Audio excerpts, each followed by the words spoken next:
Yesus Kristus, kami memohon kepada Bapa kami di surga. Amin.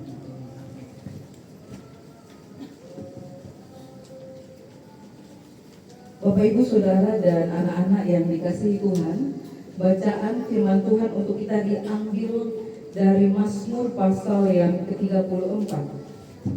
Mazmur 34 ayat 16 hingga ayat yang ke-23. Kitab suci syukur kepada Allah. Waktu itu Daud bercakap-cakap dengan Yonatan. Yonatan, saya akan bersembunyi di padang, berikan saya tanda. Kalau ayahmu Saul bersiap-siap akan membunuh saya, katakan kepada bujangmu, pergi ke arah luar, berlari ke sana, gitu ya. Kalau ayahmu Saul tidak berencana membunuh saya, maka berikan saya tanda. Dan pada akhirnya tanda yang diberikan oleh Yonatan kepada Daud adalah tanda bahwa ayah Yonatan, Saul, itu akan membunuh Daud. Lalu Daud pergi, melarikan diri. Kenapa Saul ingin membunuh Daud? Karena Saul merasa terancam tahtanya oleh Daud. Saul merasa kekuasaannya terancam oleh keberadaan Daud. Nah, di dalam pelarian itu Daud lelah. Di dalam pelarian itu Daud menjadi lapar, ya. Sama seperti Tuhan Yesus sendiri juga pernah merasakan lapar. Kita membaca kemarin habis dibaptis 40 hari di padang gurun, akhirnya ia lapar. Nah, Daud di dalam pelariannya itu dia akhirnya merasa lapar. Lalu dia pergi ke bait Allah.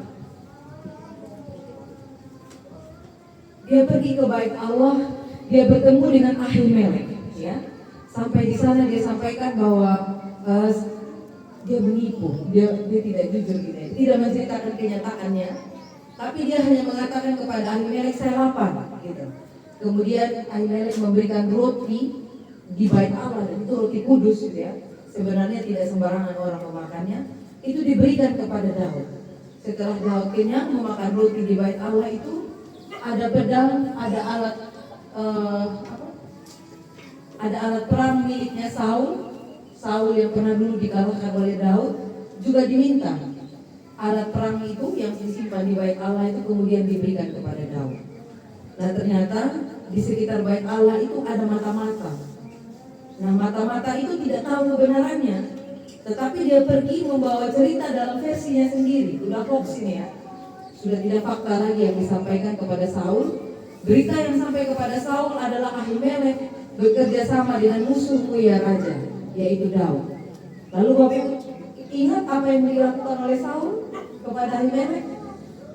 Tidak hanya Ahimelek ya, tapi seluruh imam yang ada di Nob pada waktu itu dibunuh dari peristiwa itu. Karena Saul mengatakan bahwa Ahimelek maupun imam-imam yang lain, mereka telah bersekongkol dengan Daud yang adalah musuh raja. Di saat-saat seperti itulah Bapak, Ibu, dan Saudara yang dikasihi Tuhan, Daud menulis Mazmur yang kita baca pada malam hari ini. Kita lihat dari ayatnya yang ke-16, mata Tuhan tertuju kepada orang-orang benar, dan telinganya kepada teriak mereka minta tolong. Ya. Kita melihat dulu ini kepada kondisi dari Daud. Ya. Jadi Daud dalam kondisi, dalam hal ini Daud benar. Daud tidak pernah ada niat di dalam hatinya sedikit pun untuk menjatuhkan Saul. Ya. Jadi Daud menyatakan hatinya bernyanyi untuk Tuhan, bermazmur, mengatakan dengan imannya bahwa aku tahu bahwa mata Tuhan tertuju kepadaku. Aku benar. Aku tidak luput dari dosa tentu. Tetapi dalam konteks hubunganku dengan Saul, aku tidak pernah ada niat sedikit pun untuk merebut kuasanya. Dan Tuhan menentang orang yang jahat. Tuhan melenyapkan mereka dari muka bumi. Lalu ada pengakuan yang kedua di ayat yang ke-18. Apabila orang benar berseru-seru, maka Tuhan mendengar, Tuhan melepaskan mereka. Daud ini ada di dalam kesesakan. Tidak salah, difitnah, dianggap musuh, dikejar-kejar, ingin dibunuh. Daud sedang berada dalam kesesakan yang luar biasa, tetapi dia mengaku, hatinya jujur, hatinya terbuka di hadapan Tuhan, bahwa dia sebagai orang yang tidak ada niat apa-apa dengan Saul, ketika dia berseru-seru kepada Tuhan, Tuhan mendengar dan melepaskan dia dari kesesakan. Dia boleh bertemu dengan Ahimelek, dia boleh mendapatkan roti, bahkan dibekali dengan pedang. Di situ dia juga mengakui di hadapan Tuhan bahwa ternyata Tuhan dekat dengan orang yang patah hati. Bagaimana dia tidak patah hati? Dia sungguh-sungguh mengasihi Saul. Dia selalu ada di sebelahnya Saul. Dia memainkan musik untuk Saul setiap waktu. Ketika roh jahat datang kepada Saul, dia akan memetik alat-alat musik, lalu Saul kembali menjadi tenang. Tetapi orang yang begitu dia cintai, yang anaknya itu Yonatan dengan Daud itu kan jiwanya berpaut gitu ya, menganggap dia musuh. Karena itu Daud merasa sangat patah hati. Dia merasa remuk jiwanya karena kebaikannya dibalas dengan pikiran-pikiran negatif, dengan kecurigaan oleh Saul. Lalu dia melanjutkan mengatakan bahwa kemalangan orang benar itu banyak. Jadi di awal Daud mengaku bahwa dia benar. Dia tidak pernah berniat jahat kepada Saul, tetapi ternyata di ayat yang ke-20 Daud mengakui bahwa orang benar itu juga ada kemalangan. Dan tidak hanya satu, atau hanya dua, atau tiga. Tetapi Daud mengatakan kemalangan orang benar itu banyak. Jadi Bapak Ibu, kalau hari ini Bapak Ibu merasa aku udah berusaha di jalan yang benar, aku udah berusaha menjadi suami yang benar, istri yang benar, orang tua yang benar, ipar yang benar, mertua yang benar, jemaat yang benar, majelis yang benar, masyarakat yang benar, tapi kenapa aku masih malang? Nah, Daud mencatat itu bahwa orang benar kemalangannya tidak sedikit. Ya, jadi sekali lagi, kalau kita tidak bisa kita mengukur, kalau ada orang malang di sekitar kita, orang sakit, orang meninggal, orang yang kehilangan orang yang dikasihi, orang yang bangkrut, orang yang tiba-tiba merugi, orang yang rumah tangganya agak sedikit goyang, tidak bisa kita serta-merta mengatakan, oh itu pasti jauh dari Tuhan, itu pasti imannya gak sebesar imanku, oh itu pasti orang berdosa. Kita tidak punya hak untuk menghakimi orang lain, karena orang benar pun kemalangannya tidak sedikit. Daud mengakuinya dan Daud mengalaminya. Sebagai orang benar dia malang sekali, nyawanya dikejar-kejar tanpa dia mengerti kenapa, karena dia masih sangat muda waktu itu. Dan di ayat yang ke-23 Daud mengatakan Tuhan membebaskan jiwa hamba-hambanya, dan semua orang yang berlindung padanya tidak menanggung hukuman. Daud lihat betul, harusnya dia mati kelaparan, tapi ada saja Tuhan buat, ada saja tersedia roti di dalam bait Allah itu, dan Daud boleh memakannya tanpa terkutuk. Padahal itu adalah roti kudus di dalam ruang yang maha kudus, gitu ya. Jadi sebelum Yesus mati di kayu salib, ada yang namanya ruang kudus, ruang maha kudus ya. Setiap orang nggak bisa masuk sembarangan gitu. Ada perantara, Bapak Ibu kalau mau ketemu Tuhan harus melalui imam gitu ya. Dan sekarang masih cara ibadah yang seperti itu masih diteruskan oleh saudara-saudara kita yang muslim, sehingga tidak akan pernah mereka injak bait Allah itu dengan sendal. Harus dalam kondisi telah wudhu dan telah bersih. Begitupun orang Yahudi pada waktu itu. Sehingga sebenarnya apapun yang ada di ruang maha kudus itu gak boleh disentuh sembarangan. Nah tetapi lihat bagaimana Allah itu luar biasa berpihak kepada Daud. Allah membebaskan Daud, jiwanya Daud dari kematian akibat kelaparan. Belum dari kematian pedangnya Saul, baru dari kematian akibat kelaparan. Allah membebaskan, bahkan dengan melanggar sebuah aturan yang luar biasa, memberi ia makan melalui imamnya Ahimelek dengan memberi roti dari ruang maha kudus. Jadi Bapak Ibu dan Saudara yang dikasihi Tuhan, siapa yang dimaksudkan dengan orang benar di dalam Mazmur ini? Siapa yang Daud maksudkan dengan orang benar? Orang benar itu bukan yang berbicara secara moral. Oh dia tidak masuk penjara, oh dia tidak pernah terlibat hukum, oh dia tidak pernah salah kepada istrinya, tidak pernah salah kepada suaminya. Tidak. Ini bukan orang benar yang diukur secara moral. Tapi yang dimaksudkan dengan orang benar di sini adalah mereka yang di dalam upaya untuk hidup dekat kepada Tuhan, mereka terus berjuang untuk taat. Mereka terus berjuang untuk setia, ya. Nanti kita lihat Daud, ya, nggak main-main, ya. Kalau mau bicara tentang moralitasnya Daud, istri orang diambil, suami orang dibunuh, begitu. Nah, karena itu yang Daud maksudkan di sini bukan hanya sangat sempit, ya, tidak sempit berbicara tentang moral, tetapi Daud sedang berbicara yang dimaksudkan dengan orang benar adalah orang yang di dalam segala kondisi kehidupannya dia memilih untuk tetap taat dan setia kepada Tuhan. Dan Daud melakukan itu kan, dia bisa untuk membunuh Saul, tetapi dia tidak membunuh Saul. Ini janji firman Tuhan buat orang-orang yang hidup, buat Ibu Wiwi, buat Mas Bayu, Mbak Nita, Mas Agil, ya, terus Mas Doni juga anak-anak, gitu ya, cucu-cucu dari Ibu Wiwi, dan kita semua yang hadir pada malam hari ini. Bahkan di dalam ruangan ini ada baru beberapa orang yang hatinya juga masih basah dengan duka, yang juga baru di tahun yang lalu kehilangan orang yang kita kasihi, atau di tahun ini. Nah, firman Tuhan ini datang kepada kita bahwa kepada kita orang benar, bukan orang suci, tetapi orang yang terus berjuang taat, terus berjuang percaya. Bahkan ketika kita kehilangan sekalipun, Tuhan berjanji Tuhan akan menjaga jiwa kita. Kalau tiba-tiba malam hari ini satu dari antara kita, 2, 3 dari antara kita Tuhan panggil, maka firman Tuhan mengatakan jiwa kita itu akan dibebaskan, tidak akan terikat oleh kuasa apapun atau oleh dosa apapun, gitu. Jiwa kita akan dibebaskan. Itu berbicara tentang Daud. Tapi ada orang yang kedua, Bapak Ibu, yang masuk di dalam Mazmur yang kita baca ini. Dia adalah Ahimelek.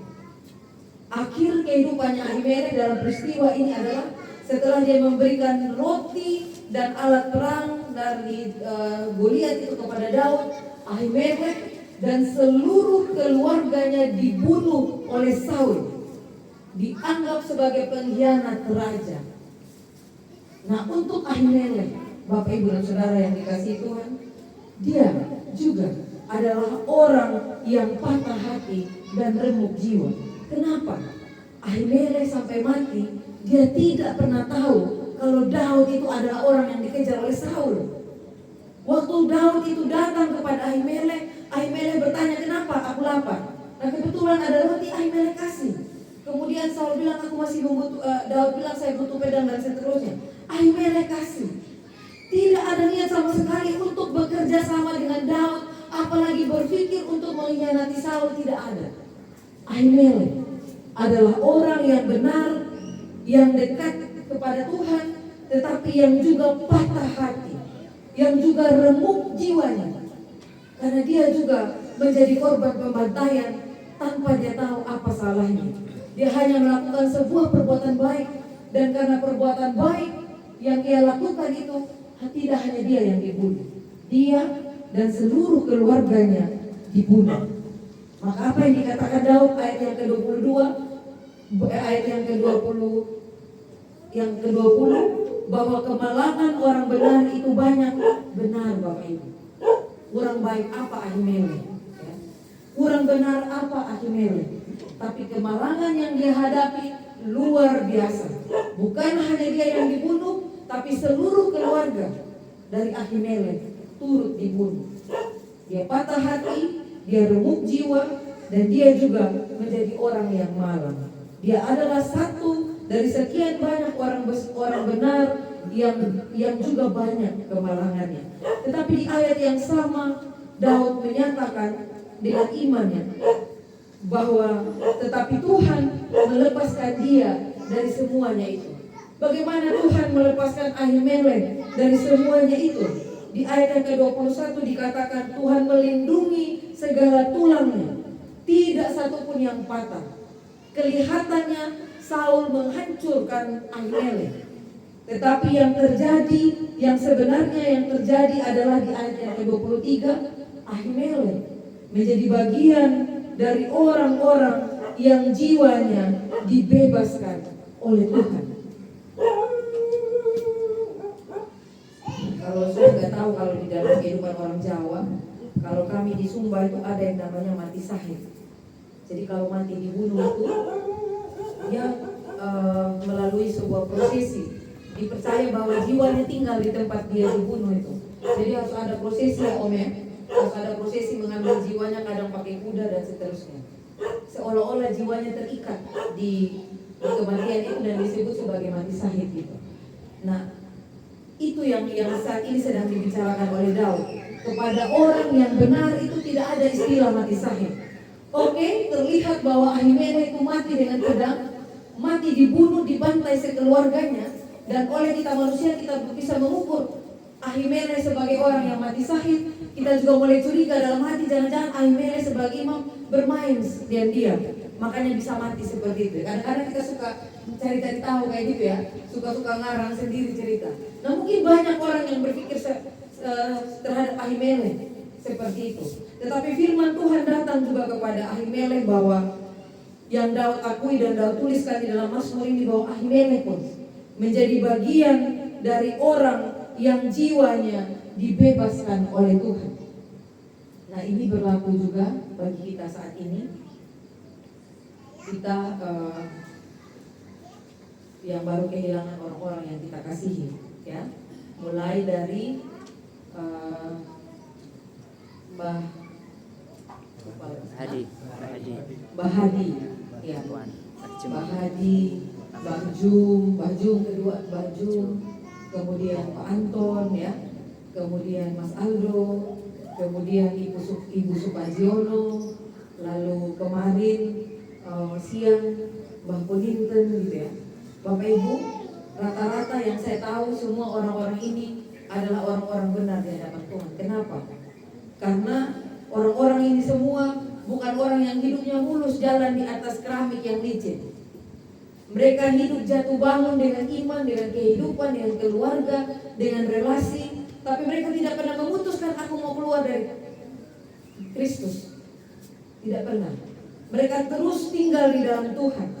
Nah itu yang dimaksudkan oleh Daud, ya, bahwa bukan masalah moral, bukan tidak pernah berbuat dosa, tetapi bagaimana di dalam pergulatan iman orang-orang ini memilih untuk tetap taat, untuk tetap setia. Nah orang-orang yang sudah mendahului kita, firman Tuhan mengatakan, dan ini diakui oleh Daud, dituliskan bahwa orang-orang yang seperti itu, orang yang tetap bergulat di dalam hidup tapi terus berpegang pada ketaatan dan kesetiaan kepada Tuhan, jiwa mereka dibebaskan. Mereka kembali kepada Tuhan. Dan untuk kita yang masih ada saat ini, jiwa kita juga dibebaskan, kita juga dijaga. Kalau masih ada di antara nama-nama yang saya sebut, keluarga-keluarga yang masih berduka, firman Tuhan juga datang pada malam hari ini, bersyukur karena kepada engkau yang patah hati, kepada engkau yang remuk jiwa, kepada engkau yang banyak kali mengalami kemalangan, Tuhan dekat kepadamu. Amin buat firman Tuhan saat teduh untuk kita. Nunten angin kawula nampi andadosaken kegiatan sesentusaning jiwa raga kawula. Kawula enget dumateng sanes sedherek kawula dalu punika dereng saged nampi berkah saking Paduka Gusti. Mugi Gusti ingkang kebak milasa inggih kersa paring berkah kados ing dalu punika kados dene kawula sami. Gusti kawula nyuwun sasampuning berkah kawula tampi andadosaken kegiatan sesentusaning jiwa raga kawula. Kawula nyuwun Gusti tansah paring pangayunan saha nuntun dumateng kawula sadinten-dinten. Amargi kawula inggih tiyang dosa, tiyang ingkang terus Gusti gembleng lantaran sabda pangandika Paduka supados kawula boten bawah dumateng dosa. Gusti sampunipun kawula nampi berkah ing kawula nyuwun mugi Gusti inggih sami badhe ngirit lampah sederek-sederek kawula sedaya sasampunipun paripurnanipun adicara punika. Wonten ing margi Gusti ingkang ngirit dados cecala lan saged dumugi pamondokan kanthi kawilujengan. Lan sasampunipun dumugi pamondokanipun Gusti inggih tansah berkahi. Mekaten Gusti atur panuwun kawula. Sedaya punika saged kasembatan saha kaleksanan inggih lantaran putra katuko kinasih Gusti kawula. Gusti Yesus putra untahan ingkang dados wilujeng kawula. Amin.